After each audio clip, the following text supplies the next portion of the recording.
আমার নবীজির মুখের পরিচ্ছন্নতা কি পরিমাণ ছিল। সর্বক্ষণ তিনি পকেটে মেসওয়াক রাখতেন। পান খান, সমস্যা নাই, কিন্তু পানের সাথে আবার হাকিমপুরি রহমতুল্লাহ আলাইহি কেন? এখানে তো প্যাঁচ লেগে গেল। এটা করা যাবে না। কেউ পুড়ে খায়, কেউ ডাইরেক্ট মারে। অকাম কোনোটাই কম না, দুটাই ক্ষতি। হয়তো বলবেন হুজুর আপনি তো ওইদিকে বললেন না, আপনার অনেক হুজুররাও তো খায়, আমি কারো বাদ দেই নাই, আমি সবাইরই বললাম। আল্লাহ পাক সকল নেশা থেকে আমাদেরকে হেফাজত করুন। জোরে বলি আল্লাহুম্মা আমিন। এগুলো ভালো আমল না, আমরা নেক আমল করার জন্য আসছি। ভালো কিছু খাবো, ভালো কিছু চিন্তা করব, ভালো কিছু আমল করব। জোরে বলি ইনশাআল্লাহ। নেক আমল করলে কিছু ফলাফল আছে। আল্লাহ পাক সেই ফলাফলগুলো কোরআনের বিভিন্ন জায়গায় পাতায় পাতায় বিভিন্ন জায়গায় তিনি দিয়েছেন। নেক আমলের ফলাফলগুলো কি আজকে এই বিষয়ে আমার আলোচনার সাবজেক্ট। যদি কোনো বান্দা নেক আমল করে, আল্লাহ পাকের পক্ষ থেকে তার জন্য শ্রেষ্ঠ 10টা ফলাফল আছে, শ্রেষ্ঠ পুরস্কার আছে। যেরকম সুবহানাল্লাহ। আমি একটাও কি বলেছি? আমি একটাও বলেছি এ পর্যন্ত না। তাহলে আলোচনা কেবল কিন্তু শুরু হচ্ছে। আমি তো প্রথমে হতাশ হয়েছিলাম যে লোকজনগুলো গেল কোথায়, লোকজন পাচ্ছি না তো। কিন্তু লোকজন তো এখনো আসতেছে। এই এলাকার মানুষ কি 12টার পরেও আসে লোকজন? জি, সবাই বসে পড়ুন। তাহলে নেক আমলের ফলাফল আমরা আজকে শুনে যাব। ফলাফল জানলেই তো আমল করার একটা আগ্রহ বাড়বে, তাই না? এই জন্য আমরা ফলাফলগুলো কি, নেক আমল করলে কি ফলাফল পাওয়া যায়, এই ফলাফলগুলো আজকে আমরা জানবো নেক আমল করার জন্য। জোরে বলি ইনশাআল্লাহ। আল্লাহ রাব্বুল আলামিন বলেন, নেক আমল করলে পরে 1 নাম্বার হলো আমি আল্লাহ রাব্বুল আলামিন তোমাকে ভালোবাসবো। আল্লাহর ভালোবাসা যদি কোনো বান্দা পেয়ে যায়, তার তো কোনো টেনশন নাই। আল্লাহ রাব্বুল আলামিন সুন্দর করে বলছেন, ওয়া আনফিকু ফি সাবিলিল্লাহি ওয়া লা তুলকু বিআইদিকুম ইলাত তাহলুকাহ ওয়া আহসিনু ইন্নাল্লাহা ইউহিব্বুল মুহসিনিন। জোরে বলুন আল্লাহু আকবার। আমি আল্লাহ রাব্বুল আলামিন মুহসিন বান্দা যারা, তাদেরকে দারুণ ভালোবাসি। ঈমান আনলে পরে 1 নাম্বার আল্লাহর ভালোবাসা প্রাপ্তি হবে। আমি আল্লাহর ভালোবাসা পেয়ে যাব। আমি আল্লাহকে যদি পেয়ে যাই, পৃথিবীর আর কাউকে পাওয়ার দরকার আছে নাকি বলেন? আর পৃথিবীর সবাইকে পেলাম কিন্তু আল্লাহকে পেলাম না, সেই পায়া কোনো লাভ নাই। সবার আগে পাইতে হবে কাকে? আসতে বলবেন না, কাকে? আমি আল্লাহকে বেশি ভালোবাসি না আল্লাহ আমাকে বেশি ভালোবাসেন? বলেন কে? আমি আল্লাহকে বেশি ভালোবাসি, আল্লাহ আমাকে বেশি ভালোবাসে। না হলে এই জয়পুরহাটে দেখবেন এখন আজকে রাতেও এমন আল্লাহর বান্দা আছে যারা অন্যের বউ নিয়ে শুয়ে আছে, মদের বোতল নিয়ে হাতে মদ খাচ্ছে। আল্লাহ তার নাকের ডগায় অক্সিজেন দিয়ে রেখে বলছেন, বান্দা এখনো তওবা করার সুযোগ আছে। ইল্লা মান তাবা ওয়া আমানা ওয়া আমিলা সালিহান। নেক আমল কর, তওবা কর, আমার কাছে ফিরায়। ইউবাদদিলুল্লাহু সাইয়্যাতিহিম হাসানাত। আমি তোর সমস্ত গুনাহগুলোকে, সাইয়্যাতকে সওয়াব দিয়ে পাল্টায় দেব। যেরকম সুবহানাল্লাহ। আল্লাহর কত বড় দয়া। তাহলে আমরা কি সবাই আল্লাহকে ভালোবাসতে রাজি আছি? নামাজ না পড়ে বলেন, নামাজ না পড়ে, নামাজ পড়ে। তাহলে ফজরে মুসল্লি কম হওয়া দরকার না বেশি হওয়া দরকার? কারণ বাড়িতে ওই সময় মানুষ বেশি। তাহলে বাড়িতে মানুষ বেশি থাকলে মসজিদেও কি হতে হবে? বেশি। সবচেয়ে মুসল্লি বেশি থাকতে হবে ফজরে। এটা একটি সুন্দর মুসলিম সমাজের বৈশিষ্ট্য হবে। ফজরে বেশি হবে মুসল্লি, কারণ ফজরে বাড়িতে থাকে মানুষ। জোহরে কম হবে, সবচেয়ে কম, কারণ সে কর্মের জায়গায় থাকবে। আসরে তার চাবার একটু বেশি হবে, মাগরিবি একটু বেশি হবে, এশারে আরেকটু বেশি হবে, ফজরে সবচাইতে বেশি হবে। কিন্তু আমাদের সবচাইতে কম মুসল্লি কোন সময়? ফজরে। মোট মুসল্লি 5 জন কোন অর্থে? ফজরে মোট মুসল্লি 5 জন। গ্রামে নামাজ পড়া ফরজ হয়ে গেছে এমন মুসল্লি আছে হলো 1000 জন, সেখানে 5 জন খুঁজে পাওয়া যায়। মসজিদ পাকা, টাইলসওয়ালা মসজিদ, এসি শীতাতপ নিয়ন্ত্রিত মসজিদ, মুসল্লি মোট 5 জন। 5 জন বুড়া মানুষ। তাও যখন বলা হয় চাচা মসজিদে আসছেন কেন? বুড়ো হয়ে গেছেন, আপনার না আসলেও তো আপনি তো মাজুর। বলে বাবা আমিও আসতাম না, বুড়ি না এই জন্য আসছি, বুড়ি থাকলে আমিও আসতাম না। এই হলো মুসল্লিদের দশা। আমার রাসূল বলেন, যার উপরে নামাজ ফরজ হয়েছে অথচ সে মসজিদে আসে না, আমার মনে হয় ওই বাড়ি থেকে আমি আগুন ধরায় দেই। কম কথা, আমি আগুন জ্বালায় দিতাম যদি ওই বাড়িতে যদি নারী আর শিশু না থাকতো।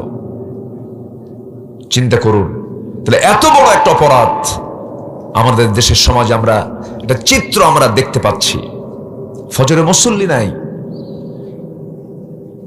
আল্লাহ রাব্বুল আলামিন সূরা মারইয়ামের ভিতরে বলেন, فخلف من بعدهم خلف أضاعوا الصلاة واتبعوا الشهوات فسوف يلقون غيا। এই দুনিয়াতে যারা নামাজকে নষ্ট করে ফেলবে, নামাজকে বাদ দেবে এবং ওয়াত্তাবাউশ শাহাওয়াত, যারা নাফসকে অনুসরণ করবে, মন যা চায় তাই করবে, এমন জাতীয় অপরাধ যারা করবে, দুইটা অপরাধের জন্য আমি আল্লাহ রাব্বুল আলামিন তাকে শুধু জাহান্নাম নয়, জাহান্নামের গর্ত, গাইয়ুন নামক গর্ত, গাই নামক গর্তের মধ্যে আমি তাকে ঢুকায়া ছাড়বো। জোরে কোন নাউযুবিল্লাহ। গাইয়ুন নামক একটা গর্ত আছে, গাই, যে গাই গর্তকে জাহান্নাম পর্যন্ত ভয় পায়। ইমাম কুরতুবী বলেন যে গাই নামক গর্তটা তো ভয়ঙ্কর যে জাহান্নাম পর্যন্ত এই গাই গর্তের নাম শুনলে ভয় পায়। আল্লাহ শুধু এই দুই শ্রেণীকে ঢুকাবেন না, আরো 5 থেকে 6 শ্রেণীকে আল্লাহ রাব্বুল আলামিন এই গাই নামক গর্তের মধ্যে ঢুকাবেন।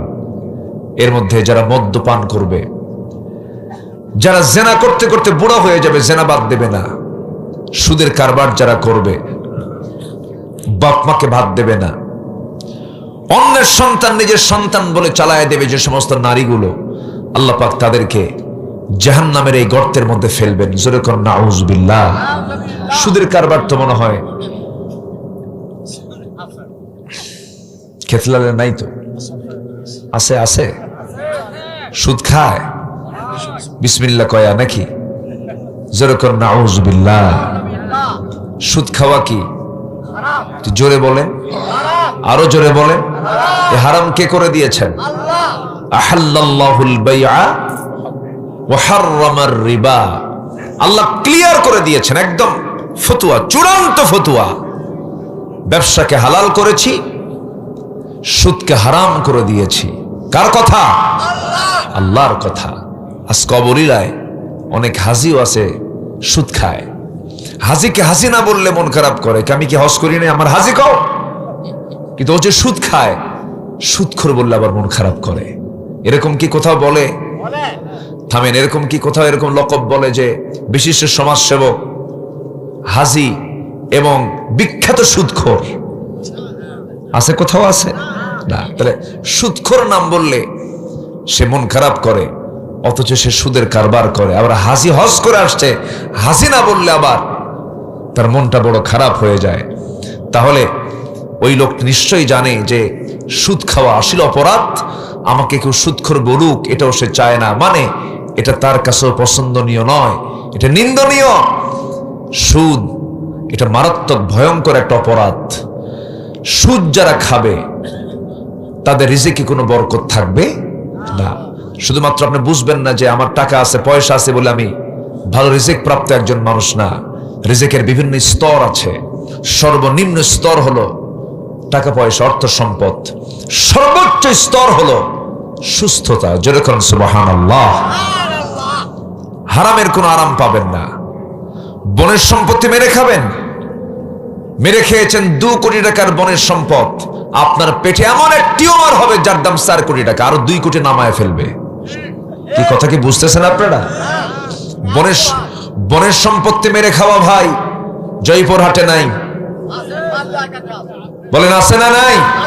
আচ্ছা, নিজের বোনকে যে মার পেট থেকে সে জন্ম নিয়েছে, মায়ের পেট থেকে আসা, একই মার পেট থেকে আসা বোনকে সম্পত্তি থেকে মাহরুম করে, এমন সহদর ভাই আছে না? আছে। উনি নেক আমল করছেন, নামাজ পড়ছেন, রোজা রাখছেন, কাম হবে না। তিলকা হুদুদুল্লাহ, ঠিক আছে না?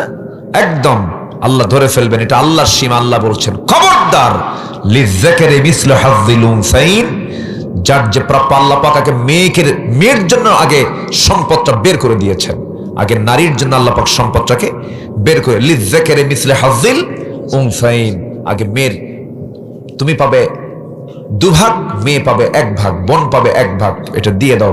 পৈতৃক সম্পত্তি তুমি 2 বিঘা নেবে, বোনকে 1 বিঘা দিয়ে দেবে। তুমি যেদিন নেবে সেই দিনে বোনকে দিয়ে দিবা।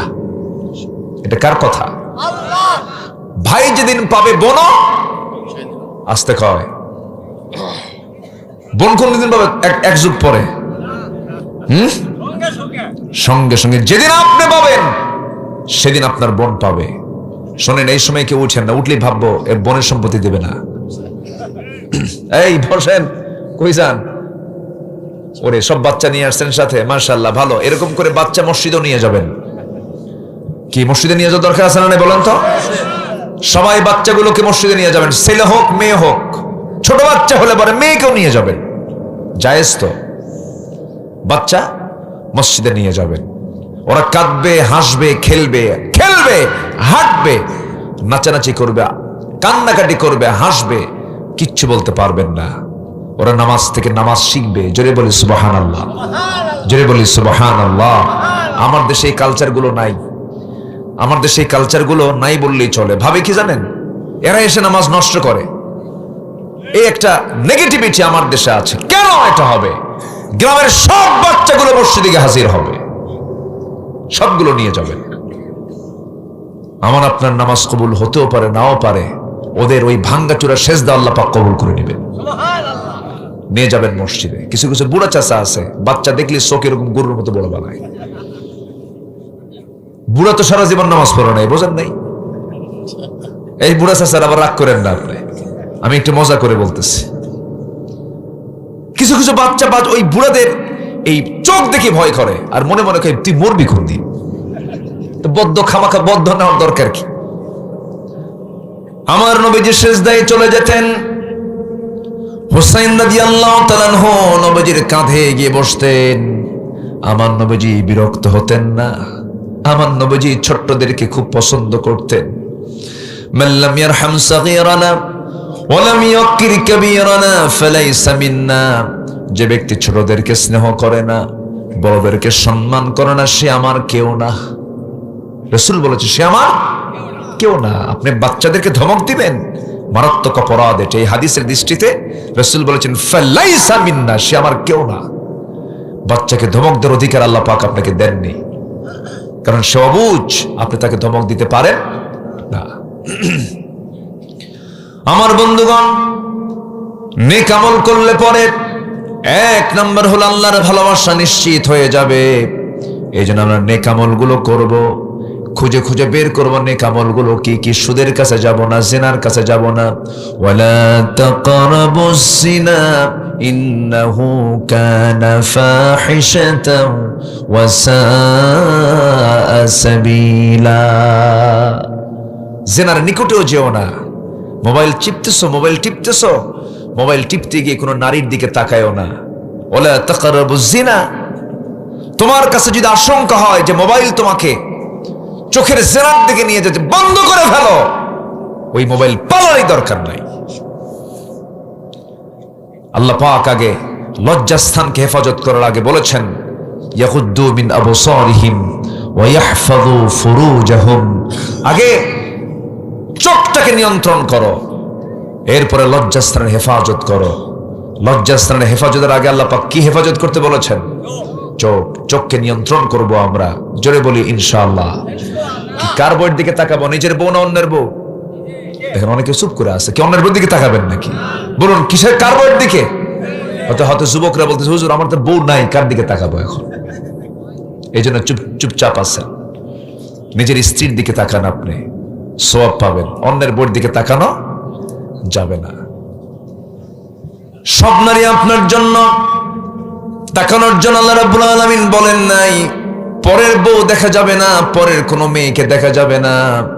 পরনারীকে দেখা যাবে না, দেখলেই গুনাহ হয়ে যাবে, জিনার গুনাহ হয়ে যাবে। ওয়ালা তাকরাবুস জিনা ইন্নাহু কানা ফাহিশাতাও ওয়া সাআ সাবিলা।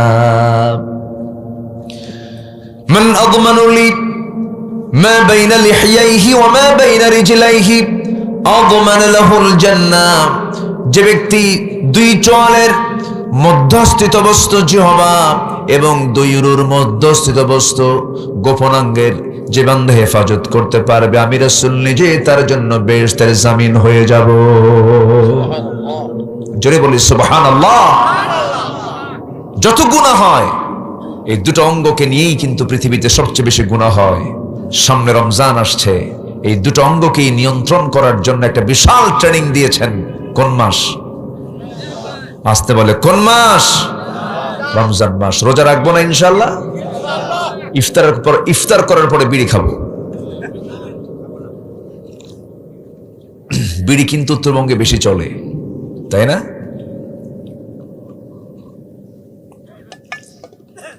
বছর 20 আগে রংপুর হারাগাছ একটা এলাকা আছে, ওই এলাকায় বেশি বিড়ির ফ্যাক্টরি। তো আমাকে এক কমিটি দাওয়াত দিয়েছে, আমি মাহফিলে গেলাম। মাহফিলে যাওয়ার পর মাহফিল শেষ করেছে, আলোচনা শেষ, দোয়ার আগ দিয়ে, আমি জানি না মানে কাদের মাহফিল, আমাকে বলেও নাই। তো মাহফিল শেষে দোয়ার আগ দিয়ে আমাকে বলতেছে, হুজুর আপনি একটু দোয়া করতে হবে। কিসের দোয়া? আমাদের বিড়ির ফ্যাক্টরি আছে, তো এই সৌজন্য আজকে মাহফিল আমাদের, যে দোয়া করেন যেন ফ্যাক্টরিতে আল্লাহ যেন বরকত বাড়ায় দেয়। কি কথা কি বুঝতেছেন?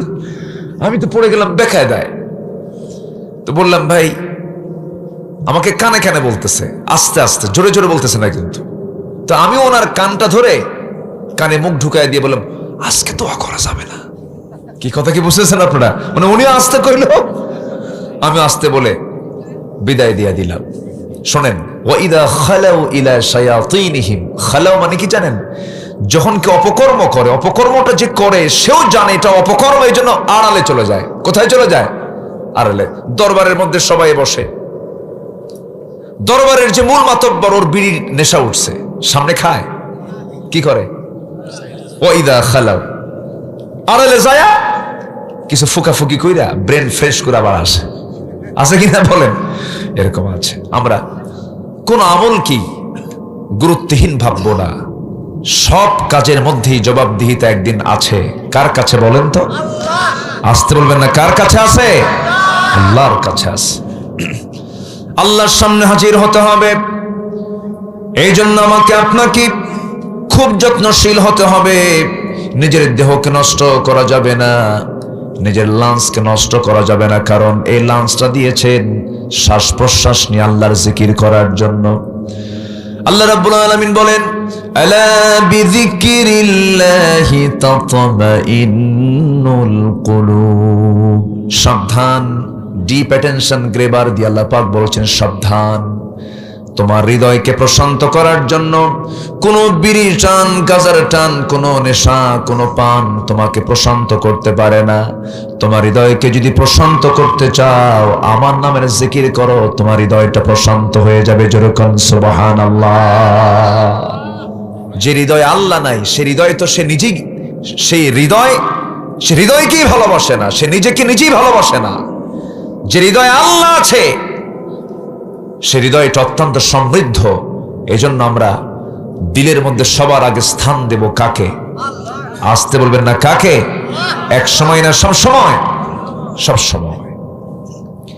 আল্লাহকে কখনো ভোলা যাবে না। আল্লাহ আমাকে এক সেকেন্ডের জন্য ভুলেন না, আল্লাহ আমাকে এক সেকেন্ডের জন্য আমাকে ভুলে যান না।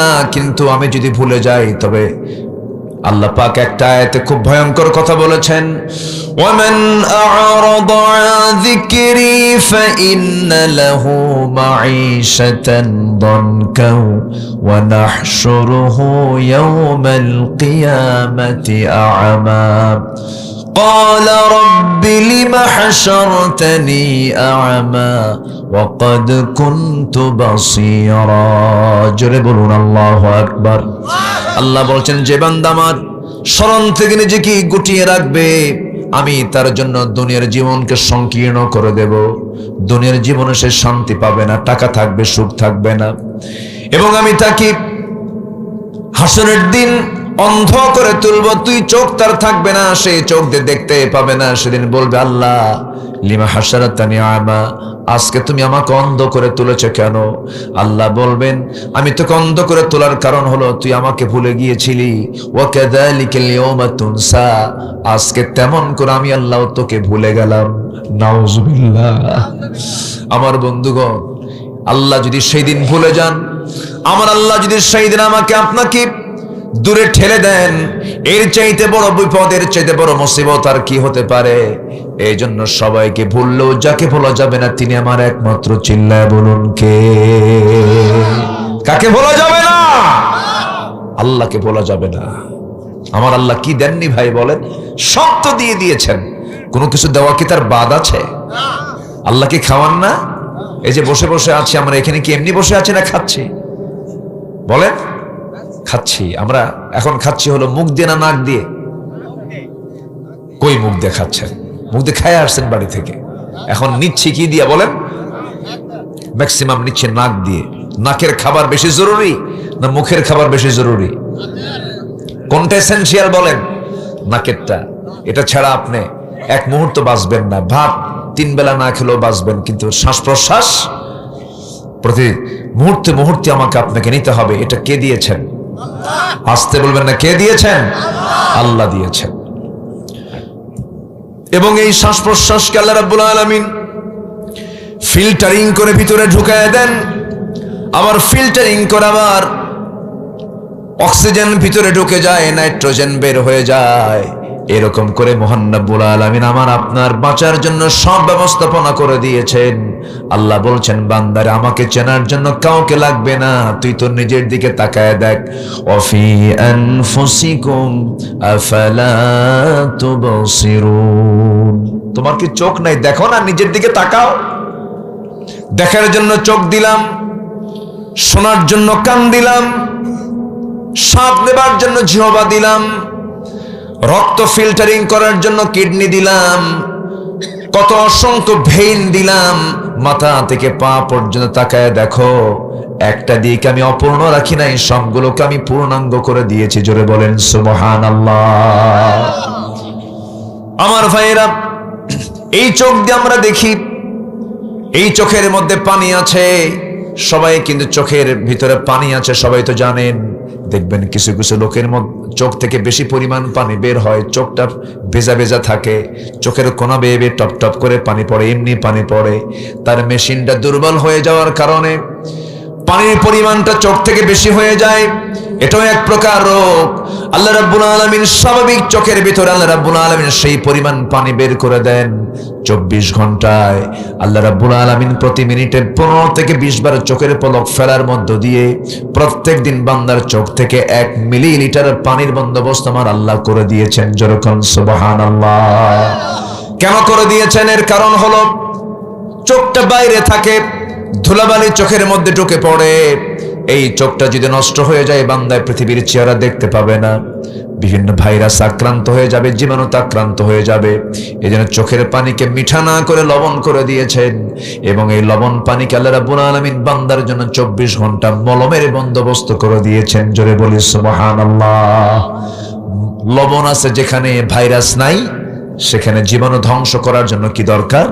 লবণ দরকার। আপনার গলা ব্যথা হচ্ছে, আপনার টনসিল ফুলে গেছে, পৃথিবীর সব ডাক্তারের কাছে চলে যান, ডাক্তার আগেই বলে দেবে, যান বাড়িতে যান, একটু কুসুম কুসুম পানির মধ্যে লবণ নিবেন, গার্গিল করবেন, ভাইরাস দূর হয়ে যাবে। আল্লাহ রাব্বুল আলামিন বান্দার চোখের মধ্যে লবণ পানি দিয়ে আল্লাহ রাব্বুল আলামিন স্থায়ী মলমের বন্দোবস্ত করে দিয়েছেন। 24 ঘন্টায় চোখ থেকে পানি পড়ে। বিশেষ করে বান্দা যখন ঘুমিয়ে পড়ে, ঘুমের মধ্যে পানি থাকে, কিন্তু সেই পানিটা কি হয়ে যায়? সকালবেলা চোখের কোনায় 2 পাশে সাদা সাদা কি যেন বের হয়, ওটার নাম কি বলে লেখা?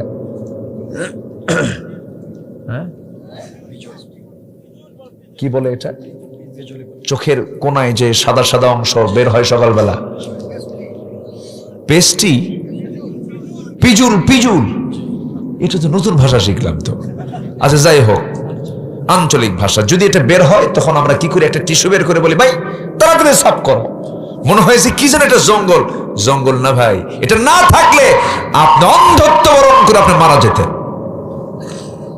জোরে বলি সুবহানাল্লাহ। কে দিয়েছেন? আল্লাহ দিয়েছেন। চোখের মধ্যে পানি দিলেন, কানের মধ্যে আল্লাহ রাব্বুল আলামিন এক জাতীয় ময়লা দিয়েছেন। এই ময়লাকে এলাকায় ইয়ার ওয়াক্সকে, এই ময়লাকে এলাকায় কি বলে? গরু খায় কি? খোল ময়লা, ইয়ার ওয়াক্স। এই ময়লা কিন্তু আবর্জনা নয়, অতিরঞ্জিত কোনো কিছু নয়। আল্লাহ পাক নিজে এটা দিয়েছেন। কেন এটা দেওয়ার হেতু হলো, কারণ হলো বান্দার কানের মধ্যে যদি কোনো কীট পতঙ্গ পোকামাকড় বান্দা ঘুমিয়ে পড়লো, কোনো পিঁপড়া যদি ঢুকিয়ে পড়ে, সঙ্গে সঙ্গে ওই ইয়ার অক্সের মধ্যে আল্লাহ রাব্বুল আলামিন তিক্ত জাতীয় এক প্রকার স্বাদ দিয়েছেন, তিক্ত স্বাদ, তিতা তিতা। এটা মনে হয় যখন কোনো পিঁপড়া ঢুকেও পড়ে, যখন তার জিহ্বায় যখন এই খাবারটা নিয়ে নেয়, তিতা দেখে তাড়াতাড়ি বাইরে বের হয়ে আসে। আল্লাহ বলছেন বান্দারে তুই ঘুমিয়ে পড়বি, তোর কানকে আমি আল্লাহ এই ময়লা দিয়ে সিকিউর করেছি। জোরে কোন সুবহানাল্লাহ। কানের ময়লাকে তিক্ত করলেন, চোখের পানিকে লবণ করলেন। এবার মুখের দিকে চলে আসেন। মুখের ভিতরে আল্লাহ রাব্বুল আলামিন লালা দিয়েছেন। এই লালার মধ্যে কোনো স্বাদ দেন নাই। জিহ্বাকে আল্লাহ রাব্বুল আলামিন জ্বরের মধ্যে রেখে দিয়েছেন। জ্বর কতটুকু আছে তেঁতুল গাছের সামনে গেলেই টের পাওয়া যায়। কি ঠিক কিনা? দুজন দাঁড়ায় আছেন, একজন তেঁতুল গাছের দিকে তাকায় আছে, তাকানো মাত্রই মুখের ভিতর থেকে সিটকে পড়ে গেছে, লালা হচ্ছে আরেকজনের গালের উপরে। কি বন্ধু ঘটনা কি? বন্ধু ঘটনা কিচ্ছু না, ওই তেঁতুলের দোষ। কি ঠিক কিনা বলেন? কি জোয়ার আল্লাহ পাক এই জিহ্বার মধ্যে দিয়েছেন। সুবহানাল্লাহ বলা যাবে না ভাই? এই যে আমি কথা বলছি, মুহতারাম প্রিন্সিপাল মহোদয় কথা বললেন, এই যে আমরা কথাগুলো বলতেছি, জিহ্বার চতুর্পাশে লালা গুলো আল্লাহ রাব্বুল আলামিন বের করে দিচ্ছেন।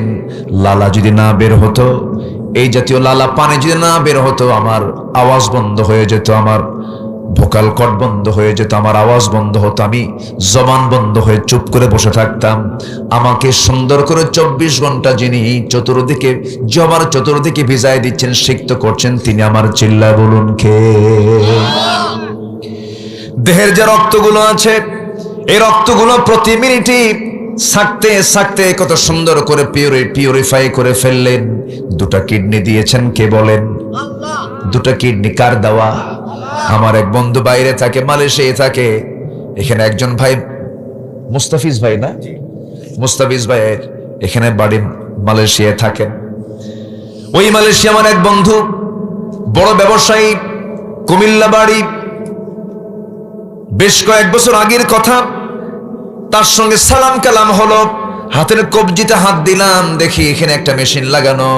বললাম বন্ধু এই জায়গায় মেশিন লাগানো কেন? আমার তো এরকম কোনো মেশিন নাই। বলতেছে বন্ধু আল্লাহ পাক আমাকে প্রচুর টাকার মালিক বানিয়েছেন, কিন্তু আমার দুটা কিডনি অচল, দুটা কিডনি আমার নষ্ট হয়ে গেছে। এবার তিনি বলছেন ভাই এই দুইটা কিডনি আমি যে কোনো মুহূর্তে দুনিয়া থেকে বিদায় হয়ে যাব। এই ডায়ালিসিস করার জন্য আমাকে প্রত্যেক সপ্তাহে 3 থেকে 4 দিন হসপিটালে যেতে হয়। ডায়ালিসিস মেশিনের সামনে বসতে হয়, রক্তগুলো ফেটে ফেটে সুন্দর করে আবার সাজিয়ে দেওয়া হয়, আমার দেহে ঢুকানো হয়। ডায়ালিসিস না করলে আমি বাঁচবো না। এই ডায়ালিসিস মেশিনটা মানুষ যে বানিয়েছে তার ওজন হলো 100 কেজি, আর আল্লাহ রাব্বুল আলামিন বান্দার দেহের মধ্যে যে কিডনি দিয়েছেন তার ওজন মাত্র হলো 200 গ্রাম। মানুষ বানাইছে 100 কেজি, আর বান্দা আল্লাহ বানাইছেন মাত্র 200 গ্রাম। মানুষ বানাইছে 100 কেজি, এবং আল্লাহর যে বানানো সেই কিডনিটাই দুনিয়ার সকল ডায়ালিসিস মেশিনের চাইতে সবচেয়ে উন্নত। যেরকম সুবহানাল্লাহ, আল্লাযী খালাকাকা ফাসাওয়াকা ফাআদালাক। তিনি শুধু সৃষ্টি করেন নাই, ভারসাম্য দিয়েছেন। চিৎকার করে বলেন সুবহানাল্লাহ। যদি এমনটা হতো যে তোমাকে আমি বানায় দিলাম, তুমি দুনিয়া চলে যাও, কিডনি পরে পাঠায় দেবো, আসমান থেকে নাজিল করবো 100 কেজি 100 কেজি 200 কেজি, আলুর বস্তা নিবেন না কিডনির বস্তা নিবেন? এলাকায় আলু আছে না? আলু আছে। তোমার আলু আর কারবার করতে পারতেন না, খালি কিডনি নিয়ে ঘুরতে চলে যেত জীবন। আমার বন্ধুগণ, আল্লাহ বলছেন বান্দারে গোটা দেহের মধ্যে আমি তোকে আমাকে চেনার জন্য সবকিছু দিয়ে দিয়েছি বান্দা, সব দেখো। আল্লাহ রাব্বুল আলামিন এবার শুধু বান্দাকে নিচে দেখতে বলেন নাই, বান্দা অনেক সৃষ্টির দিকে তাকাতে বলেছেন বান্দাকে। আফালা ইয়ানজুরুনা ইলাল ইবিলি কাইফা খুলিকাত ওয়া ইলাস সামাই কাইফা রুফিআত ওয়া ইলাল জিবালি কাইফা নুসিবাত। এই পাহাড়গুলোকে আল্লাহ রাব্বুল আলামিন পেরেগের মতো করে দিয়েছেন, কি সুন্দর করে। জয়পুরহাট, বগুড়া, দিনাজপুর, নীলফামারী, ঠাকুরগাঁ, এই সমস্ত অঞ্চলে কোনো পাহাড় নাই, তবে পঞ্চগড়ের পাশে একটা পৃথিবীর সবচেয়ে বড় পাহাড় আছে, পর্বত আছে, তার নাম হচ্ছে হিমালয়। সেই হিমালয় গোটা অঞ্চলকে ব্যালেন্স করে রেখে দিয়েছে, যেন আন্দোলিত না হয়, জমিন যেন নড়াচড়া না করে। আল্লাহ রাব্বুল আলামিন সুন্দর করে পাহাড়গুলোকে পেরেগের মতো করে দিয়েছেন। বাংলাদেশের সিলেট অঞ্চলে, চট্টগ্রাম অঞ্চলের সবচেয়ে পাহাড় বেশি। এই পাহাড়গুলো কেন দেওয়া হলো? এই পাহাড়গুলোকে পেরেগের মতো করে দিয়েছেন। আল জিবাল আউতাদা। আল্লাহ বলছেন বান্দারে, এত সুন্দর করে সৃষ্টি করে দিলাম সব তোর জন্য বান্দা। তোর দায়িত্ব হলো কারো জিকির না করে তুই বলবি আলহামদুলিল্লাহি রাব্বিল আলামিন। ভূমিকম্প যেন বিষাঘাত না করে আল্লাহ রাব্বুল আলামিনের জন্য পাহাড়গুলোকে বানায় দিয়েছেন। যে পাহাড়গুলো আমরা দেখি, এই পাহাড় যদি আমরা বাহ্যিক অংশটা বাইরে দেখি, বিজ্ঞান বলছে বাইরের অংশ যতটুকু বড় তার চাইতে 90 ভাগ বেশি অংশ আছে তার ফাউন্ডেশনে। আল্লাহু আকবার বলেন। ফাউন্ডেশনটা 90 ভাগ আর 10 ভাগ হলো উপরে থাকে। আল্লাহু আকবার। এটা কে করে দিয়েছেন? আল্লাহ বলছেন বান্দা, ভূমিকম্প যেন তোমাকে বেশি ক্ষতির দিকে না নিয়ে যায়। ভূমিকম্প একটা চলমান প্রক্রিয়া। আমরা যেখানে থাকি এই জমিনটা কিন্তু স্থিতিশীল না, এর ভিতরে চরম, এর মধ্যে নড়াচড়া আছে, প্লেটগুলো নড়াচড়া করে, শক ওয়েভ হয়, ধাক্কা হয়। কিন্তু এই ধাক্কাগুলোকে কন্ট্রোল করার জন্য আল্লাহ পাক পাহাড়গুলোকে বিভিন্ন জায়গায় সেট করে দিয়েছেন। সেই পাহাড়গুলো মানুষ কাটে, দোষ কার? আল্লাহর।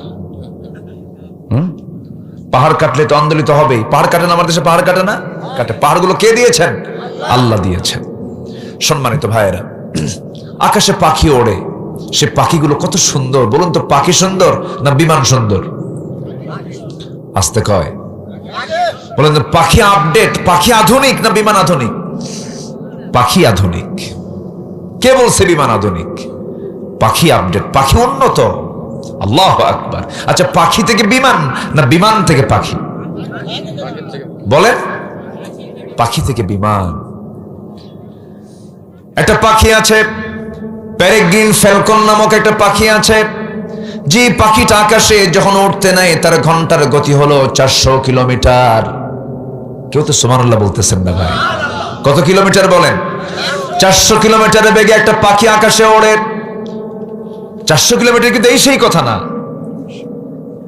1 ঘন্টায় আপনি ওই গতিতে ঢাকা যাবেন আবার আসবেন। 1 ঘন্টা, আধা ঘন্টায় ঢাকা যাওয়া হয়ে যাবে, আধা ঘন্টায় আপনি ঢাকা থেকে ফিরতে পারবেন। এমন গতি সম্পন্ন এই পেরেগ্রিন ফ্যালকন পাখিটা আকাশে ওড়ে।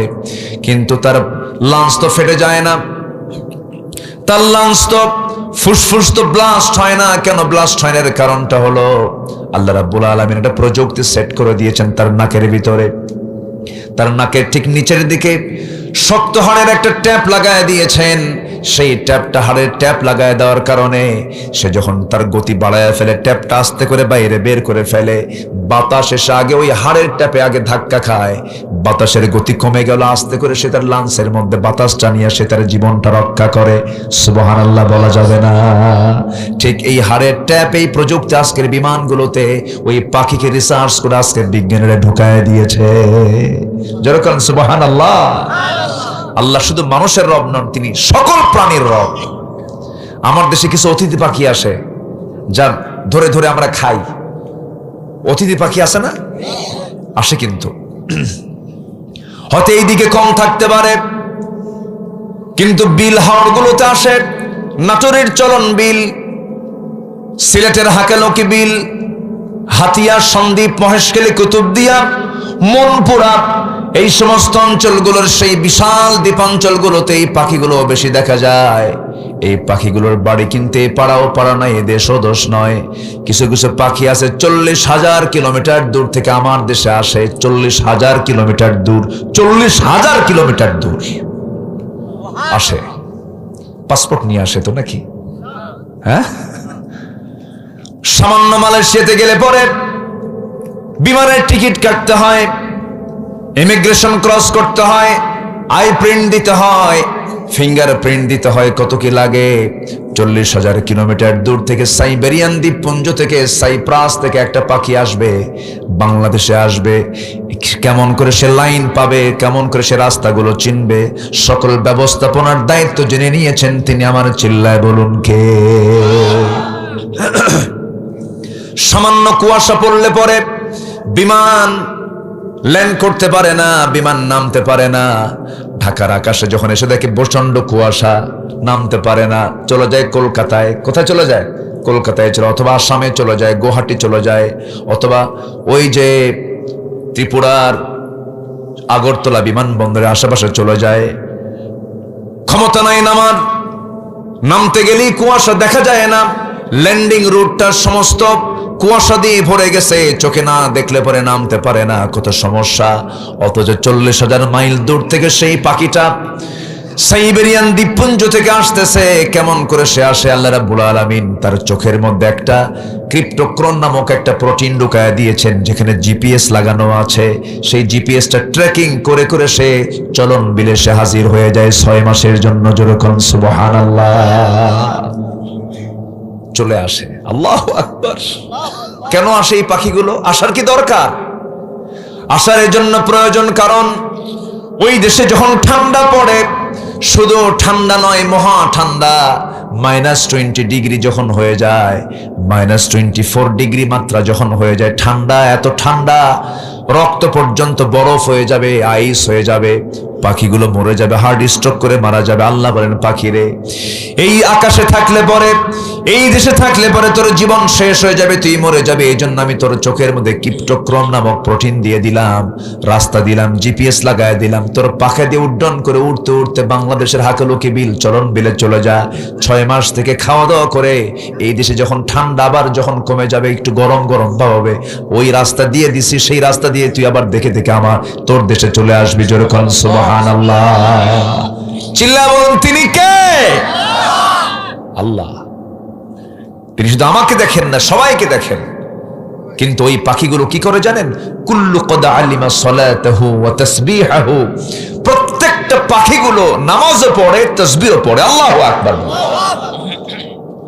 আমি কি আলোচনা চালাবো? কষ্ট হচ্ছে নাকি আপনাদের?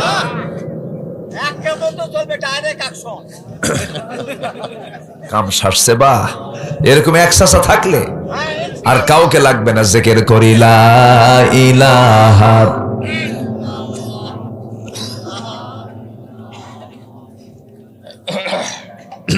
লা ইলাহা ইল্লাল্লাহু মুহাম্মাদুর রাসূলুল্লাহ সাল্লাল্লাহু আলাইহি ওয়াসাল্লাম। আচ্ছা, ক্ষেত কি লাল হয় না সবুজ হয় আপনাদের? ক্ষেত সবুজ হলো, ক্ষেত লাল হয়ে গেল কেমনে? পাকার পরে কি হয়? সোনালী ধান, তাই না? জি আলহামদুলিল্লাহ। না তাহলে তো ঠিক আছে, নাম তো ঠিকই আছে, আলহামদুলিল্লাহ। জয়পুরহাট ক্ষেতলাল। আবার ওইদিকে কালাই আছে না? ওইদিকে কালাই টালাই বেশি হয় মনে হয়। জি, ক্ষেতলাল, কালাই, কত নাম, কত নামের পরিচয় গোটা দুনিয়া জুড়ে। সম্মানিত ভাইয়েরা, তাহলে আমরা 1 নাম্বার, নেক আমল করলে কার ভালোবাসা পাবো বলেন তো? আমরা কি নেক আমল করতে রাজি আছি? সবাই কি নামাজ পড়তে রাজি আছেন? নামাজ কয় ওয়াক্ত? 5 ওয়াক্ত। তবে নামাজের মধ্যে কিছু ক্লাস আছে, কিছু আছে 5 ওয়াক্ত মুসল্লি, কিছু আছে সাপ্তাহিক মুসল্লি, কিছু আছে মাসিক মুসল্লি, কিছু আছে সিজনাল ইলেকশনিক মুসল্লি। দেখেন না, এই যে নির্বাচনের আগ পর্যন্ত কত টুপি, কত সুন্দর পোশাক, মাথার টুপি, মুখের দাড়ি, আর ঘাড়ে হাজির রুমাল, সাদা পাঞ্জাবি, সাদা পায়জামা, দেখে মনে হয় কেবলই জিব্রাইল আসমান থেকে নাজিল হলো। ঠিক আছে না? নির্বাচন চলে গেল, সব পোশাক চলে গেল, আসল চরিত্র ফুটে উঠলো। সে ঠোঁটগুলো দেখছেন, যতই সাজার চেষ্টা করুক না কেন, ঠোঁটগুলো দেখি মনে হয় পাক্কা বিড়িখোর। কি ঠিক কিনা বলেন? চোখ দেখলে মনে হয় পাক্কা মদখোর, ঠিক কিনা? এজন্য সম্মানিত ভাইয়েরা, আমরা সিজনাল কোনো কিছু হব না, আমরা হব 5 ওয়াক্ত নামাজের মুসল্লি। জোরে বলি ইনশাআল্লাহ। যত ইবাদত আছে এর মধ্যে সবচেয়ে মূল ইবাদত হচ্ছে কি বলেন? আরো জোরে বলেন, কি বলেন? আসসালাতু ইমাদুদ্দিন। নামাজ হচ্ছে দ্বীনের স্তম্ভ, মূল। এটা ঠিক থাকলে এটাকে নিয়ে সবকিছু। আল্লাহু আকবার বলেন। কাজ নিয়ে নামাজ না, নামাজ নিয়ে কাজ? বলেন বলেন বলেন বলেন। কাজ আগে না নামাজ আগে? নামাজ আগে। যেখানে আপনার নামাজ ক্ষতিগ্রস্ত সেখানে যাওয়ার দরকার নাই, নামাজ আগে। নামাজটাকে পড়বো আমরা। জোরে বলি ইনশাআল্লাহ। সবচেয়ে বেশি শাস্তি দেওয়া হবে কি বাদ দিলে? নামাজ। এবং প্রথম হিসাব হবে কি নিয়ে? নামাজ নিয়ে। আমরা নামাজটা পড়বো। রাজি আছেন তো? একজন সাহাবীর কথা মনে হলো, বলি। 2 নম্বর খলিফা, কি নাম বলেন, কি নাম? বহুদিন আগে এক মাহফিলে বললাম, ওমরে ফারুককে চিনেন কে? সামনে থেকে ছোট্ট এক বাচ্চা দাঁড়ায় বলে, হুজুর আমি চিনি। কে? আমাদের বাড়ির দোতলায় ভাড়া থাকে। বুঝলেন? তো বললাম, এ ওমর তো সে ওমর না বাবা, এ ওমর হচ্ছে অর্ধ জাহানের একজন খলিফাতুল মুসলিমিন ছিলেন। সুবহানাল্লাহ। কি ছিলেন তারা! আল্লাহু আকবার। আমিরুল মুমিনিন, খলিফাতুল মুসলিমিন ওমর ফারুক রাদিয়াল্লাহু তাআলা আনহু। তাদের কি ধ্যান ছিল আল্লাহর সাথে। তিনি কোন এক রাতে নামাজ পড়ানোর জন্য মসজিদ নববীর দিকে আগায়া যাচ্ছেন। আগের শাসকরা নামাজ পড়তেন না পড়াতেন? বলেন বলেন। তারা রাষ্ট্রেরও আমির, নামাজেরও কি? তাই ইমাম ছিলেন। ইমাম তো ইমাম যিনি হবেন তিনি সব জায়গায় ইমাম হবেন। নামাজ পড়াতেন তিনি, নামাজ পড়তেনও পড়াতেনও তিনি। কিন্তু আজকের আমার দেশের এ পর্যন্ত যত শাসক পেলাম, বলেন তো নামাজ পড়ে না পড়ায়? কোনোটাই না। দেখেন কি কয়, দেখছেন? হ্যাঁ, কোনোটাই না। আপনারা এত বিচক্ষণ, আমি তো এটা খেয়াল করিনি। মাশাআল্লাহ, খুব সতর্ক দেখতেছি। আমরা এমন শাসক কি চাই না ভাই? আসতে কন কেন? এমন শাসক কি চান? আর আমাদের নেতৃবৃন্দের যে অবস্থা, অধিকাংশ নামাজের দায়িত্ব যদি দেওয়া হয়, শুরু হবে শেষ হবে না। বিগত সময়ে আমার এই কান সাক্ষী, পার্লামেন্টে তেলাওয়াত করার জন্য কারি সাহেব যায় নাই। এক এমপিকে স্পিকার দায়িত্ব দিয়েছে, আপনি একটু তেলাওয়াত করুন। অধিবেশন শুরু করতে পারছি না, কারি সাহেব আসে নাই, তেলাওয়াত করতেছে। শয়তান কই, তোর আমার তেলাওয়াত ভালো আছে। এই হচ্ছে আমাদের নেতৃবৃন্দের দশা। মুসলিম নেতৃত্ব দেওয়ার জন্য যে গুণ দরকার, সেই গুণ ওয়ালা নেতা আমরা এখনো পাইনি। আল্লাহ তুমি ওমরের মতো একটা শাসক আমার দেশে দিয়ে দাও। জোরে বলেন, আর একটু জোরে বলেন, আর একটু জোরে বলুন না ভাই। এটা খুব দরকার, এটা খুব প্রয়োজন। শাসক ভালো হলে জনগণ ভালো হয়। শাসকের দোয়া আল্লাহ পাক সরাসরি কবুল করেন। দরিয়া শুকায় গেছে, জনগণকে ওমরে ফারুককে বলছেন, আমিরুল মুমিনিন দরিয়ায় পানি নাই। উনি চিঠি লিখলেন, চিঠি বললেন এটা ফেলে দাও, দরিয়ায় ফেলে দাও। ফেলে দেওয়া হলো। দরিয়া উত্তাল তরঙ্গ চতুর্দিক থেকে চলে আসলো। ধুলাই মলিন জমিন ওই উত্তাল তরঙ্গের পানি দিয়ে সবুজ শ্যামলে রূপান্তরিত হয়ে গেল। এই জন্য শাসকটা হতে হয় আল্লাহওয়ালা। শাসক কি হতে হয় বলেন তো? আল্লাহওয়ালা হতে হয়। আল্লাহ জাতিকে বোঝার তৌফিক দান করুন। জোরে বলি আল্লাহুম্মা আমিন। নারী নেতৃত্বের, আপাতত নারী নেতৃত্বের যে একটা বিশাল জগদ্দল পাথর আমার দেশে চাপিয়েছিল দীর্ঘদিন ধরে, এখান থেকে আমরা একটু হলো কি রেহাই পাইছি তো? নাকি রেহাই পাইছি কিনা? একটু হলো পাইছি, যা হলো পাইছি। পুরুষ তো আসছে নাকি? এটা পুরুষ তো পাইছি আমরা। কি আপনাকে রাগ করতেছেন নাকি? আপনারা পাইছি। তবে আমরা আল্লাহওয়ালা পেতে চাই, নামাজি পেতে চাই, যার নেতৃত্বের দিকে তাকালে রাসূলুল্লাহর কথা মনে হবে, এমন নেতৃত্ব আমরা দেখতে চাই।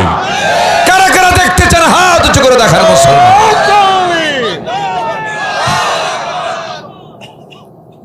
দেন স্লোগান একবারই শেষ হলো।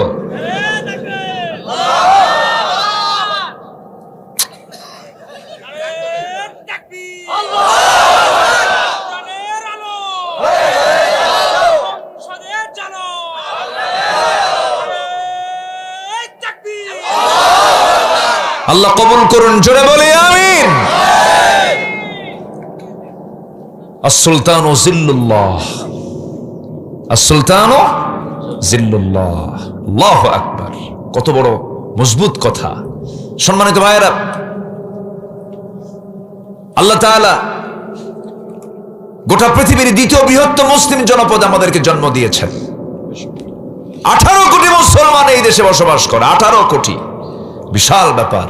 এই সবুজ ভূখণ্ডকে আল্লাহ পাক ইসলামের জন্য কবুল করুন, দ্বীনের জন্য কবুল করুন, জোরে বলি আমিন। এই জাতি এখন পালস বোঝে। 90 দশক আর নেই, 2000 আর নেই, 2010 নেই, এখন 2026 সাল। জনগণ এখন অনেক কিছুই বুঝে, আগের চেয়ে অনেক সচেতন। আল্লাহ তুমি আরো সচেতন হওয়ার তৌফিক দান করো, জোরে বলি আমিন। আমরা সচেতন থাকবো, আমরা সজাগ থাকবো, আমরা স্মার্ট থাকবো। ইমানদার কখনো আনস্মার্ট হবে না, ইমানদার কখনো অচল থাকবে না, সে কখনো অচেতন থাকবে না, সে সচেতন থাকবে, ব্যক্তিত্ব সম্পন্ন হবে, জোরে বলি ইনশাআল্লাহ। ওমরে ফারুক রাদিয়াল্লাহু তাআলা আনহুর আমি নামাজের কথা মনে হয়, তার কথাটা মনে হলো। উনি প্রায় একটা দোয়া করতেন। সেই দোয়াটা হলো আল্লাহুম্মা রযুকনি শাহাদাতান ফি সাবিলিক ওয়াজআল মাউতি ফি বালাদি রাসূলিক। আল্লাহ, আমি তোমার কাছে শহীদি মওত কামনা করি, তুমি আমাকে শহীদি মওত দান করবা, এবং তুমি আমাকে নবীর শহরে এই মদিনায় তুমি আমার মৃত্যু দিয়ে দিবা। এই দোয়াটা তিনি প্রায় করতেন, কিন্তু সেই দোয়াটার প্রেক্ষাপট এলাও করে না, কারণ বদর, উহুদ, খন্দক, হুনাইন সব যুদ্ধ হয়ে গেছে বড় বড়। মদিনার আশেপাশে কোনো যুদ্ধ লাগার সম্ভাবনা নাই, কিন্তু তিনি প্রায় দোয়া করতেন, আল্লাহ শহীদ হিসেবে কবুল করো, মদিনা আমার মৃত্যুটা দিও। কিন্তু আল্লাহর কি ফয়সালা, আল্লাহ পাক তার দুটা দোয়াই কবুল করে নিয়েছেন। কি সুন্দর করে দোয়া কবুল হলো। নামাজ পড়তে বেরোলেন, নামাজ শুরু করেছেন, প্রথম রাকাত পড়েছেন, দ্বিতীয় রাকাতে নামাজ পড়তে নিয়ে যখন রুকুতে চলে গেছেন, এমন সময় এক আততায়ী এসে ডান দিক থেকে তার পেটের মধ্যে বিষওয়ালা বিষাক্ত চাকু ঢুকায়া দিল। তিনি টের পেয়ে গেলেন, নামাজ ছেড়ে ফেললেন, সতর্ক হয়ে গেলেন। বুঝে ওঠার আগে আবার তাকে উপর্যুপরি ধরে ফেলে তল পেটের দিকে দুটা চাকু দুবার ডাবল স্টেপ মেরে দিয়ে ভুঁড়ি পর্যন্ত বের হয়ে গেল। সাইয়েদনা ওমর ফারুক ওই যে সেন্সলেস হয়ে পড়ে থাকলেন, কয়েক ঘন্টা সেন্স নাই। নামাজ তিনি সম্পূর্ণ করতে পারেন নাই। দ্বিতীয় রাকাতের রুকুতে গিয়ে তিনি অসুস্থ হয়ে পড়লেন, সেন্সলেস হয়ে গেলেন। সেন্স যখন ফিরে গেছে, লক্ষ্য করে দেখেন তার কলিজার টুকরা আব্দুল্লাহ ইবনে ওমর রাদিয়াল্লাহু তাআলা আনহু, তার ছেলে, চোখের কোনা বেয়ে বেয়ে টপ টপ করে পানি পড়ছে আর কান্নাকাটি করছেন। ওমর ফারুক বলছেন, সন্তান রে কান্দো কেন?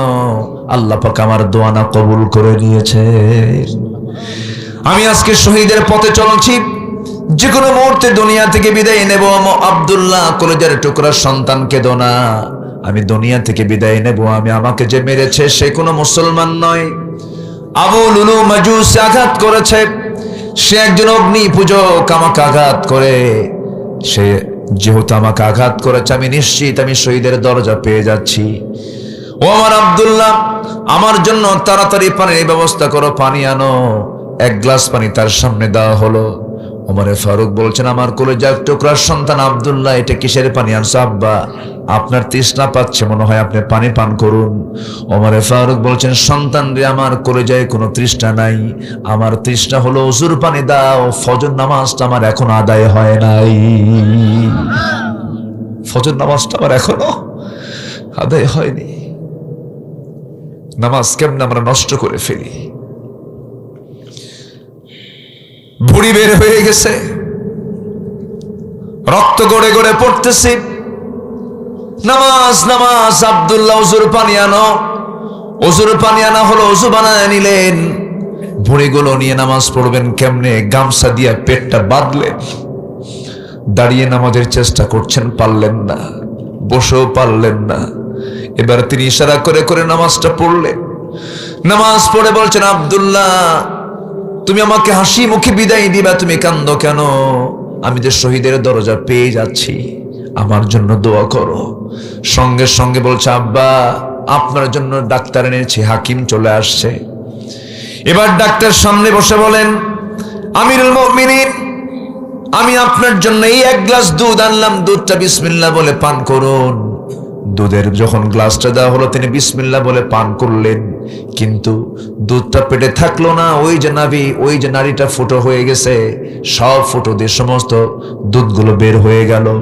ডাক্তার জিহ্বায় কামড় মেরে বলতেছে, ইন্না লিল্লাহ, আমরা আমিরুল মুমিনিন কার দেখতে পাবো না। দুনিয়া থেকে তিনি শেষ নিঃশ্বাস ত্যাগ করে বিদায় নিয়ে নেবেন যে কোনো মুহূর্তে। এবার এই কথা শোনার সঙ্গে সঙ্গে ওমরে ফারুক বলছেন, ডাক্তার তুমি আমাকে বাঁচাবা কেমনে? তুমি তো বাঁচানোর মালিক নও, তুমি হাজার চেষ্টা করে আমাকে বাঁচাতে পারবে না। ডাক্তার তুমি আমাকে বাঁচানোর চেষ্টা করতেছো, কিন্তু আমার আল্লাহ আমার নাকের মধ্যে জান্নাতের ঘ্রাণ ঢুকায় দিয়েছে, আমি জান্নাতের গন্ধ পাচ্ছি, আমি দুনিয়া থেকে বিদায় নিয়ে নেব। আমার কলেজার টুকরা আব্দুল্লাহ, গত 2 বছর আগে আমার বন্ধু আবু বকর রাদিয়াল্লাহু আনহুকে আমার নবীর কবরের পাশে তাকে শোয়ায় রেখেছি। আমার বড় শখ, নবীর পাশে আমি ঘুমাতে চাই। তুমি একটু চলে যাও আম্মা জান আয়েশার ঘরে গিয়ে আমার সালামটা জানায় বলো, আমার একটা আবদার, সেজন্য তার জায়গাটুকু আমার জন্য দিয়ে দেয়, আমি নবীর পাশে ঘুমাতে চাই। ভাইরে, এই দুনিয়াতে যত মায়া মোহাব্বত আছে, সকল মায়া মোহাব্বতের ভিতরে 1 নাম্বার আল্লাহ, নাম্বার 2 হচ্ছে যে ব্যক্তির জন্য সকল ভালোবাসা উজাড় করতে হবে, তিনি হচ্ছেন মুহাম্মদ সাল্লাল্লাহু আলাইহি ওয়াসাল্লাম। এই দুনিয়াতে যত মানুষ এসেছে এবং আসবে, সকল মানুষের ভিতরে সাহাবীদের মর্যাদা সবচেয়ে বেশি হওয়ার মূল কারণ, যতগুলো কারণ আছে আমি ভাঙ্গাচোরা যতটুকু স্টাডি করেছি, এর মধ্যে 1 নাম্বার কারণ হলো প্রত্যেক সাহাবী নিজের জীবনের চাইতে রাসূলকে বেশি বেশি মহব্বত করেছেন। যেরকম সুবহানাল্লাহ, নবীজির প্রতি মহব্বত থাকার দরকার আছে না নাই? ফাত্তাবিউনি ইউহিব্বুকুমুল্লাহ। আল্লাহ বলছেন, বান্দারে তুমি যদি আমার ভালোবাসা পেতে চাও, আমার রাসূলের তোমরা ইত্তেবা করো। ফাত্তাবিউন, রাসূল বলেন তোমরা আমার ইত্তেবা করো, ইউহিব্বুকুমুল্লাহ, আল্লাহ তোমাদেরকে ভালোবাসবেন। শুধু ভালোবাসবেন না, तमाम জিন্দেগীর সমস্ত গুনাহগুলো আমার আল্লাহ maaf করে দিবেন। যেরকম সুবহানাল্লাহ। আমার ভাইরা, সাইয়েদনা ওমর ফারুক রাদিয়াল্লাহু আনহু দুনিয়া থেকে বিদায় নেবেন। বিদায়ের প্রাক্কালে এমন ওসিয়ত যখন করলেন, আম্মা জান আয়েশা বলেন, এত বড় মহান ব্যক্তি আমার কাছে এমন একটা আবদার করল, আমি কেমন করে মানা করি? আমি আমার নিজের জায়গাটুকু ওমর ফারুক আমি দান করে দিলাম। এখনো নবীর পাশে ঘুমিয়ে আছেন 2 জন সাহাবী। কে? 2 জন খলিফা, প্রথম 1 নাম্বার এবং 2 নাম্বার খলিফা। এখানে লেখা আছে এবং ওখানে একটা আয়াত সেখানে অঙ্কন করা আছে, লা তারফাউ আসওয়াতাকুম ফাওকা সাওতিন নবী। এই আয়াতটা এই 2 জন সাহাবীর শানে নাজিল হয়েছিল। আমার ভাইরা, কোন একটা আলোচনার বৈঠকে একটা কিন্তু মানে আদব আছে, এই আদবটা হচ্ছে আয়াত। আমার নবী আলোচনা করছিলেন, 2 জন সাহাবীর মধ্যে কথার আওয়াজটা নবীর আওয়াজের চাইতে বেশি হচ্ছিল। নবীর কাছে এটা একটু বিরক্তিকর মনে হচ্ছে, আমার চাইতে এদের আওয়াজ বেশি। আল্লাহ পাক আয়াত নাজিল করলেন। এই জন্য কোনো মাহফিলে, কোনো বৈঠকে যারা বড়রা কোনো কথা বলবেন, সেখানে সবার আওয়াজটা বড় হওয়া উচিত না ছোট হওয়া উচিত? ছোট হওয়া উচিত। নামাজে জি জি এবং নামাজ শুরু হয়ে গেছে, ইমামের তেলাওয়াতের সময় অন্য কোনো আওয়াজ করা যাবে না। সব শৃঙ্খলা ইসলাম শিখিয়েছে। আসুন না আমরা ইসলামকে সব জায়গায় ফলো করার চেষ্টা করি। আল্লাহ কবুল করুন, জোরে বলি আমিন। তাহলে সাইয়েদনা ওমর ফারুকের প্রেক্ষাপট যে টানলাম, উনি ওনার জীবনের শেষ সময় তিনি অতিক্রম করছেন, সব ভুলে গেছেন। তিনি কি বলেন নাই? বলেন কি বলেন নাই? আসসালাত ইমা মালাকাত আইমানুকুম। সেই 5 ওয়াক্ত নামাজ কারা কারা পড়বেন? এটা হাত তুলে দেখান তো দেখি। ফজর নামাজ থেকে শুরু করব, জীবনের নামাজ ছাড়বো না। কারা কারা চিৎকার মেরে বলি আল্লাহ আমাদেরকে ফজর, জোহর, আসর, মাগরিব, ইশা, 5 ওয়াক্ত সালাত নামাজ আদায় করার তৌফিক তুমি আল্লাহ দিয়ে দাও। জোরে বলি আমিন, আরো জোরে আমিন, আরো জোরে আমিন। অনেক কষ্ট দিয়ে ফেললাম আপনাদের। বাড়ির বউটা যদি নামাজ না পড়ে কি করবেন? কি বসে দেবো না? কি কি বসান দেবেন? এই তো মহা মুশকিল দেখতেছে। মানে দাওয়াত দেবেই না, আগে পিটন দেবে। এত পিটানোর নেশা আপনার, যে কইছে সে মানে বিয়ে করে নাই। বউকে মারা কি এত সস্তা? বউকে ভয় লাগে না? এই বউকে ভয় করেন না আপনারা? হ্যাঁ, এই যে কইছে করি, খালি উনি একা করে না, সবাই করে। বউকে না ভয় করলে তো সংসারই হবে না। বউকে ভয় করা মানে কি জানেন? সম্মান করা।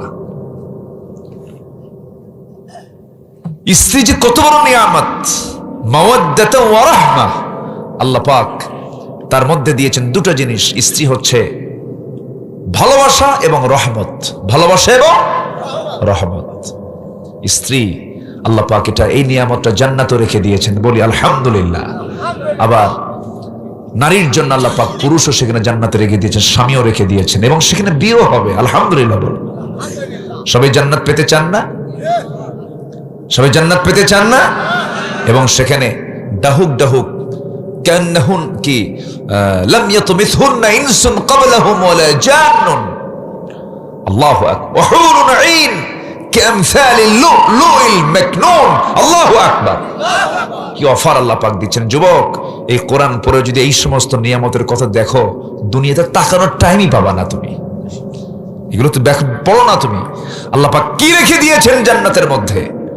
এমন নারী, এমন হুর রেখে দিয়েছেন যাকে ইতিপূর্বে কোনো ইনসান এবং জিন স্পর্শ করতে পারে না। আল্লাহু আকবার বলে। এত সুন্দর সুন্দর আল্লাহ পাক জান্নাতের নিয়ামত গুলো রেখে দিয়েছেন। সম্মানিত ভাইয়েরা, সেই জান্নাতের নিয়ামত, সেই স্ত্রীগুলোকে সবাই নেবেন না? কোন আওয়াজ নাই। এই হুর নিবেন না? নিবেন না? জোরে করে ইনশাআল্লাহ। দেখেন বুড়া চাচাও কয় ইনশাআল্লাহ। দেখেন কি হাসি, দেখেন মুস্কি হাসে। দেখেন বুড়ি যদি জানে না, খবর আছে। কিন্তু আল্লাহ পাক নারীর মধ্যে এমন একটা তবিয়ত দিয়েছেন, এদের সামনে যদি হুরের গল্প করেন তা তো হিংসা করে। কারণ হিংসা করে না। মানে একদিন প্রশ্ন আসছে মঞ্চে, হুজুর কোন আমল করলে পরে আমার স্বামীকে জান্নাতে হুর দেওয়া হবে না? কি কথা কি বুঝতেছেন আপনারা? এরকম প্রশ্ন জমা হয়েছে, এরকম নজিরও আছে। হুজুর কি এমন আমল করলে পরে জান্নাতে শুধু আমিই থাকবো, কোনো হুর পাবে না আমার স্বামী? কি কথা কি বুঝতেছেন আপনারা? এই হুরের গল্প যদি করেনও, স্ত্রীর সামনে দিনের বেলা করবেন।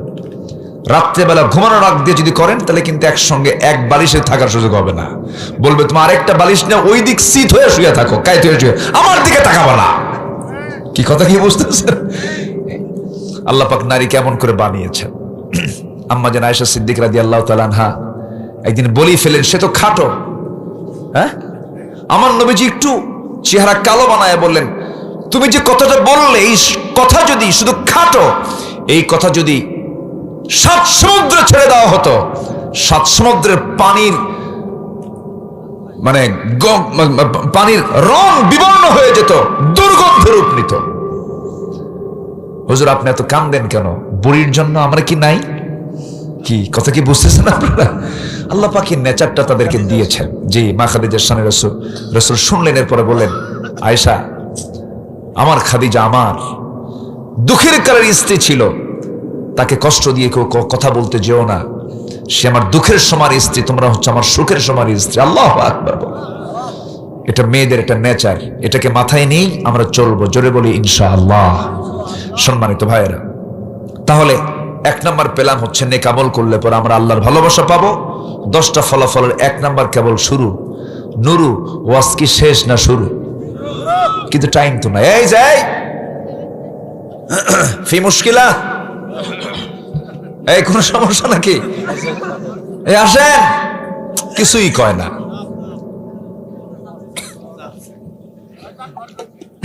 জি বসো বাবা, বসো, আমরা একসঙ্গে দোয়া করে দেব। অনেক রাত হয়েছে, 12:15 বাজে প্রায়। নাম্বার 2 হচ্ছে নেক আমল করলে পরে জান্নাতের সুসংবাদ দিয়েছেন কে? আল্লাহ তাআলা। নেক আমল করবা জান্নাত পেয়ে যাবে। ওয়াশরিল্লাযীনা আমানু ওয়া আমিলুস সালিহাত আন্না লাহুম জান্নাতিন তাজরি মিন তাহতিহাল আনহার কুল্লামা রুজিকু মিনহা মিন সামারাতির রিজকা ক্বালু হাযাল্লাযী রুজিকনা মিন ক্বাবল ওয়া উতু বিহি মুতাশাবিহা ওয়া লাহুম ফিহা আজওয়াজুন মুতাহহারা। মুতাহহারা, আল্লাহু আকবার বলেন। পুত পবিত্রা সেই হুরগুলো আল্লাহ পাক জান্নাতের মধ্যে রেখে দিয়েছেন। সবাই নেবেন না ভাই? নেব। বেশি করে কোরআন পড়বো, জোরে বলি ইনশাআল্লাহ। কোরআন শুনবো, বেশি বেশি গান শুনবো। এতক্ষণ ওয়াজ শোনার শেষে বলতেছেন কম কম শুনবেন, এ তো লক্ষণ খারাপ দেখতেছে। গানের ধারে পাশে যাওয়া যাবে না। এই 16 বছর, বিগত 16 বছর তো পার্লামেন্ট শুধু গানই হয়েছে। মমতাজের কত গান, সে মমতাজ আজকে কোথায়? হায় রে হায়, কত যে চিত্র আমরা দেখেছি চোখের সামনে। আলেমদেরকে পিটায়া রক্তাক্ত করেছে রাজপথ। আল্লামা সাইদির মতো মানুষটাকে মেরে কি প্ল্যান করে ক্লিনিক্যাল ডেড বানিয়ে রাষ্ট্রীয় হত্যা করা হয়েছে দিল্লির প্রেসক্রিপশনে। এই সিচুয়েশন তৈরির পেছনে অনেক কারণ আছে। জুলুমকে আল্লাহ পাক টিকসই করেন না, কুফরি দিয়ে শাসনকে আল্লাহ পাক স্থায়ী করতে পারেন। যদি ঈমান নাও থাকে, যদি জুলুম না করে, কুফরি শাসনকেও আল্লাহ পাক টিকসই করতে পারেন, কিন্তু জুলুমের শাসনকে আল্লাহ পাক টিকসই করেন না, শেষ করে দিয়েছেন। অতএব জুলুম করলেই দিল্লি, জুলুম করলে কোথায় যেতে হবে? যারা ক্ষমতার মসনদে বসে আছেন সাবধান হয়ে যাবেন। জুলুম করবেন তো ঠিকানা আল্লাহ পাক একটা বের করে দিয়েছে, কোথায়? আল্লাহ পাক জুলুম থেকে আমাদেরকে বাঁচান, জোরে বলি আল্লাহুম্মা আমিন। জি। নাম্বার 3, সৎকর্মের মাধ্যমে গুনাহ মাফ হয়ে যায়। কি মাফ হয়ে যায় বলেন? গুনাহ মাফ হয়ে যায়। ইন্নাল হাসানাতি ইউযহিবুনাস সাইয়্যাত যালিকা যিকরা লিয-যাকিরিন। নাম্বার 4 হলো নেক আমল করলে পরে পবিত্র জীবন আল্লাহ পাক তাকে দিয়ে দেন। মান আমিলা সালিহাম মিন যাকারিন আও উনসা ওয়া হুয়া মুমিনুন ফালানুহিয়ান্নাহু হায়াতান তাইয়্যিবাহ। জোরে বলুন আল্লাহু আকবার। নাম্বার 5 হলো আল্লাহর রহমত প্রাপ্তির সুসংবাদ আল্লাহ রাব্বুল আলামিন দিয়েছেন। ইন্না রাহমাতাল্লাহি করিবুম মিনাল মুহসিনিন। জোরে বলুন আল্লাহু আকবার। নাম্বার 6 হলো মন্দ কাজ সমূহ মিটিয়ে দেওয়া এবং কর্মের উত্তম ফলাফল আল্লাহ রাব্বুল আলামিন দান করেন। যে বান্দা ঈমান আনবে, নেক আমল করবে, লানুকাফিরান্না আনহুম সাইয়্যাতিহিম ওয়া লানাজজিয়ান্নাহুম আহসানাল্লাযী কানু ইয়ামালুন। জোরে বলুন আল্লাহু আকবার। আচ্ছা, এখানে কোন ইউনিয়নে যেন 3টা কামিল মাদ্রাসা? পাশে হানাইল একটা আছে। জি। এত একটা ইউনিয়নে যদি এত কামিল মাদ্রাসা থাকে, তাহলে তো ওই ইউনিয়নে কোনো হুজুর ছাড়া লোক থাকার কথা না। আমার মনে হয় এরকমই, তাই না? আলেমের সংখ্যা বেশি, মাশাআল্লাহ। বাংলাদেশে কোথাও নাই এরকম রেকর্ড মনে হয় বাংলাদেশের কোথাও কোন মানে কিছু থানায় বাদ পড়ছে কামিল মাদ্রাসা নাই। অথচ এখানে এক ইউনিয়নে কয়টা কামিল মাদ্রাসা? 3টা। এটা একটা, এবং সবগুলোই প্রতিষ্ঠিত সেখানে কামিল মাদ্রাসা। কোন মাদ্রাসার জন্য আমি একবার গেছি, হানাইলে মনে হয় একবার আমি গিয়েছিলাম। হ্যাঁ। নাম্বার 8 হলো আখিরাতে সুখ স্বচ্ছন্দময় জীবন যাপন সে করতে পারবে যারা ঈমান আনবে এবং নেক আমল যারা করবে। ইন্নাল আবরারা লাফি নাঈম। নাম্বার 9 হলো জান্নাতের শ্রেষ্ঠ ঝর্ণাগুলো আল্লাহ রাব্বুল আলামিন তাদের জন্য দিবেন, সুসংবাদ দিয়েছেন। ইন্নাল আবরারা ইয়াশরাবুন মিন কাস। আল্লাহ রাব্বুল আলামিন ওই ঈমানদার বান্দাদের জন্য জান্নাতের মধ্যে ঝর্ণা রেখে দিয়েছেন, বিভিন্ন পানীয়, বিভিন্ন পান পাত্রগুলো রেখে দিয়েছেন। জোরে বলুন সুবহানাল্লাহ। নাম্বার 10 হলো নেক আমল যারা করবে আল্লাহ রাব্বুল আলামিন বলছেন আমি তার সঙ্গে নিজে সাক্ষাৎ করব জান্নাতের ভিতরে। ফামান কানা ইয়ারজু লিকা রাব্বিহ ফালইআমাল আমালান সালিহান ওয়ালা ইউশরিক বিইবাদাতি রাব্বিহ আহাদা। জোরে বলুন আল্লাহু আকবার। যে ব্যক্তি নেক আমল করে যে ব্যক্তি নেক আমল করবে আমি আল্লাহ রাব্বুল আলামিন তার সঙ্গে সাক্ষাৎ করব। মান কানা ইয়ারজু লিকা রাব্বি, যে ব্যক্তি ইচ্ছা করতে চায় আল্লাহর সঙ্গে সাক্ষাৎ করতে, সে যেন নেক আমল করে আমি তার সঙ্গে সাক্ষাৎ দেব। জোরে কোন সুবহানাল্লাহ। আরেকটা কাজ করতে হবে, সেটা হলো শিরকের কাজে যাওয়া যাবে না। কিসের কাজে যাওয়া যাবে না? শিরকের কাজে যাওয়া যাবে না। বাচ্চা হয় না, মাজারে চলে গেলাম, গেল ইমান থাকলো না, গেল ইমান চলে গেল। বাচ্চা হয় না, মান্নত করে খাসি একখান পাঠায় দিলাম মাজারে, যায়া খাজা বাবার সামনে গিয়ে বললাম বাবা আমার বাচ্চা হয় না, বাচ্চা দাও, ইমান আছে না গেছে?